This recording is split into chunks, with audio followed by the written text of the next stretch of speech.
실제로 작년 여름 삼복 시기에 물도 잘 안 드시고 어지럽다고 단백질 파우더만 챙겨 드셨다가 간성 혼수로 중요한 건 단백질 자체가 나쁘다는 게 아니에요. 단백질 잘 챙기고 계시죠? 그런데 요즘 집중이 잘 안 되고 머리가 멍한 느낌 드시지 않으셨나요? 규칙적으로 운동도 하고 단백질을 챙겨 먹었는데 오히려 자꾸 멍하고 피로한 느낌이 더 심해졌다면 그냥 피곤해서가 아닐 수 있습니다. 특히 나이가 들수록 근육량이 줄어들지 않게 하기 위해서 단백질을 꼭 챙겨 먹으라는 말 많이 들어보셨을 거예요. 요즘은 단백질 파우더나 고단백 단백질 바 같은 간식 집에 하나쯤은 다들 갖고 계시죠. 건강을 위해 챙긴 건데 왜 오히려 머리는 멍하고 집중이 안 되는 걸까요?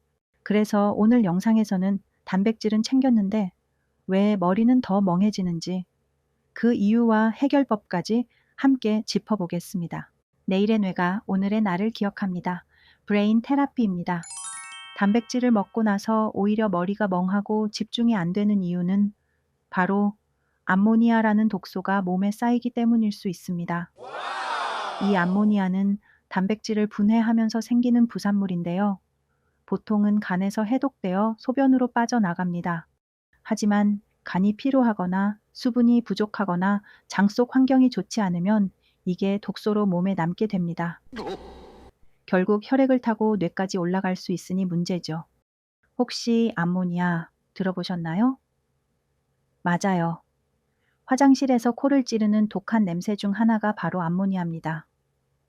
우리가 먹은 단백질이 분해되면서 아미노산으로 쪼개지고 이 과정에서 화장실 냄새의 주범인 암모니아라는 독성 물질이 만들어지는 거죠. 이 암모니아가 몸 안에 쌓이게 되고 심하면 혈액을 타고 뇌까지 이동할 수 있어요. 그러면 뇌가 멍해지고 집중력도 떨어지고 자고 일어나도 피곤한 상태가 계속될 수 있습니다. 여기 암모니아 수치와 인지 기능의 연관성에 대한 연구가 있습니다. 간경변이 있는 사람 18명을 대상으로 공복 상태에서 체혈하여 혈중 암모니아 농도를 측정했습니다.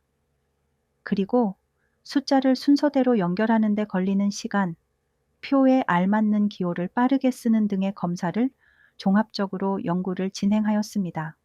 연구 결과 혈액 속의 암모니아 농도가 높을수록 검사 점수가 낮았거나 틀린 답이 많거나 문제를 푸는 데 걸리는 시간이 더 길었습니다.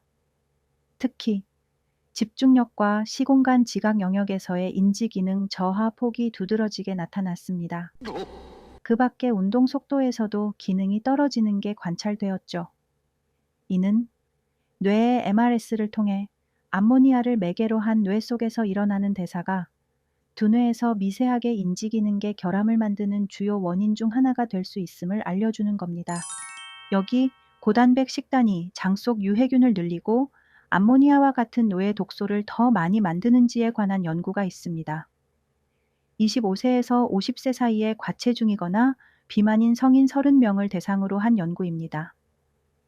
15명씩 두 그룹으로 나눈 뒤 A그룹은 우유 단백질인 카제인 위주의 고단백질 식사를 하게 했고 B그룹은 콩단백질 위주의 고단백 식사를 하게 했습니다.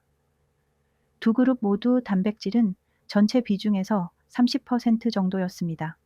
이후 대변을 채취해 유전자 분석을 해보았더니 단백질을 잘게 부수는 세균들이 늘어났고 장 건강을 도와주는 유산균인 락토바실러스 균주와 비피도박테리움 균주는 줄어든 것을 관찰했습니다. 또한 직장의 점막 조직을 떼어내 유전자 발현 상태를 살펴보았습니다. 그랬더니 세포를 성장시키거나 죽이는 조절 유전자들이 자극을 받아 장벽을 자극할 수 있는 징후가 발견되었습니다.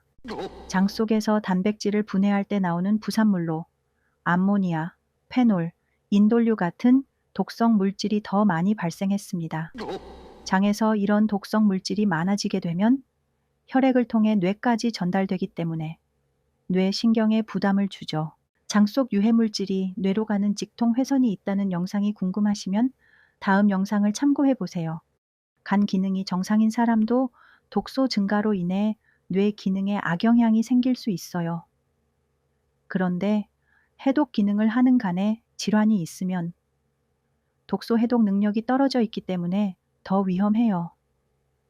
고단백 식사를 하면 오히려 장에서 생산된 암모니아 부담이 더 커지고 그 결과 간성 뇌병증 위험이 훨씬 높아질 수 있다는 소리죠. 실제로 작년 여름 초복, 중복, 말복 이 시기에 저희 엄마가 물도 잘 안 드시고 더우니까 어지러움증을 없애기 위해 단백질 파우더만 챙겨 드셨다가 간성 혼수로 입원 권유를 받았습니다. 지금은 듀라칸을 하루 3번 처방을 받아 드시고 계시죠. 간 질환이 있으면 고단백을 해야 하는데 제대로 안 하면 암모니아가 뇌에 독으로 쌓이기 때문이죠. 해야 하는데 안 할 수도 없고 가능한 한 섭취를 제한해야 하는데 오히려 필수로 꼭 더 챙겨 먹어야 하니 이러지도 저러지도 못하는 아이러니한 문제입니다. 중요한 건 단백질 자체가 나쁘다는 게 아니에요. 오히려 단백질은 우리 몸에 꼭 필요한 필수 영양소입니다.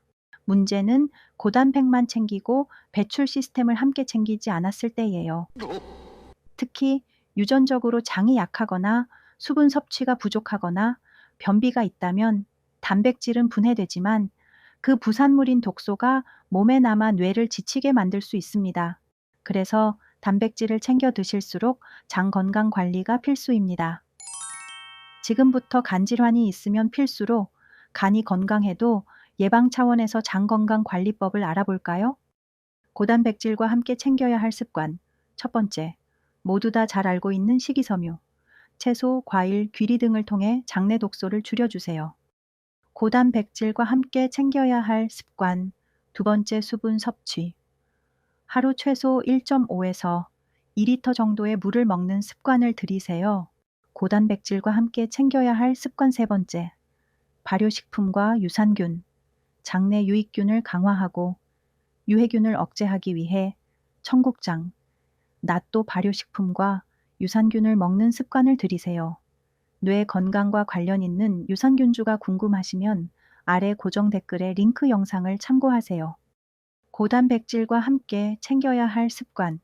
네 번째, 배변 습관 관리. 아침 공복에 미지근한 물을 마시고 정해진 시간 화장실을 가는 습관을 들이세요.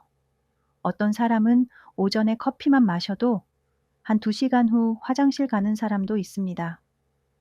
화장실에 가면 옛날 푸세식 화장실처럼 작은 목욕 의자나 발판을 변기 앞에 놓고 발을 올리면 배변에 좀 더 도움이 되는 자세가 만들어집니다.